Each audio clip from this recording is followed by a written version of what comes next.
This is the Alcatel Idol 4S, the latest and greatest high-end budget smartphone by Alcatel. I used it for a couple of weeks and here's what I think about it. Starting off with packaging, in the large box you find a VR headset, JBL earphones and a charger. The headset is pretty good, but the corners of your field of view are a bit blurry. It's interesting to include a VR headset as it's all the latest hype these days, but I only used it twice, once when I got it and the second time to do this video. Moving on to the phone itself then. It's 325 euros, which is cheap enough to be called a true budget phone. It doesn't look or feel budget though. Both the front and rear panels are made from Gorilla Glass. The 5.5-inch display has 1440p resolution. It's very bright and sharp, and luckily there's a natural setting so you don't have to look at the standard oversaturated colors. The display, being an AMOLED one, really helps the Idol 4S's battery life. During really heavy use I got a full day of charge, and when using my phone more moderately I had 20% left over after 2 days. Pretty impressive for a 3000 mAh battery.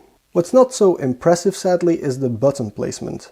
I don't know what Alcatel was thinking, but the only somewhat reachable button is volume down. The power button is on the left side all the way at the top, and volume up is also way up there. And the boom button, well, it's too low. This boom button can do a lot of stuff in theory, like changing sound, opening an app, taking a picture, but like the VR headset, I didn't end up using it much. Now before I go back to saying only positive things, I just want to mention that the camera bump is ridiculous. Other than those complaints, the phone feels very high-end, slippery but high-end. One of the best features perhaps are the speakers. There's 4 of them. Almost no phone even has stereo speakers, but the Idol 4S does. They sound way better than any other phone. Combined with the great display, this phone is amazing for media consumption. The speakers are loud and punchy, without much distortion even at the loudest settings.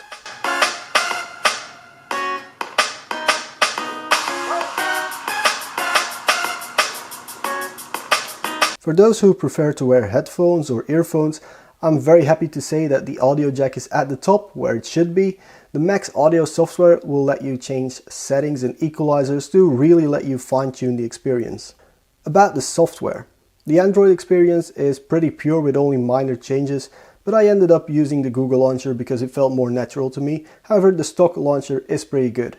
Being a budget device, there is some bloatware to help get the cost down, but luckily most of it is removable. There are a lot of gimmicky apps like Fuse and Little Star, along with more VR stuff, and these all help improve your VR experience, but I doubt people will actually use it. Moving to pure specs, the Snapdragon 652 is fast enough most of the time, you really don't need more, and 3GB of RAM is also plenty for most people. While opening apps isn't exactly the fastest, this phone is only 300 euros, or just over that. Now I really love the dual SIM or SIM plus micro SD card tray.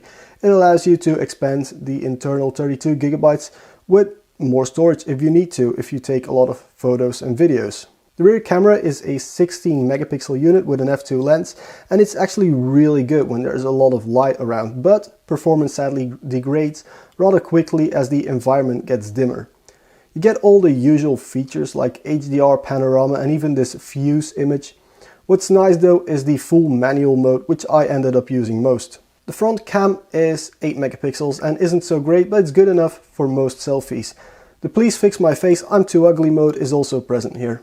Neither camera is stabilized, so if you want to get those 4K filmic shots, you're going to need some steady hands or a tripod. So to conclude, the Alcatel Idol 4S is a great phone at its price point. The build and accessories are there and the hardware is capable enough for most users. Battery life is good and media consumption is great. VR is just a gimmick to me, but if you're into it, then this may be the phone to get if you're on a budget. Anyway guys, thank you very much for watching. If you liked this video, please press that like button and the subscribe button. If you want to follow the channel, there's Facebook, Twitter and Instagram. And if you want to support the channel like the awesome people on your screen right now, there's Patreon.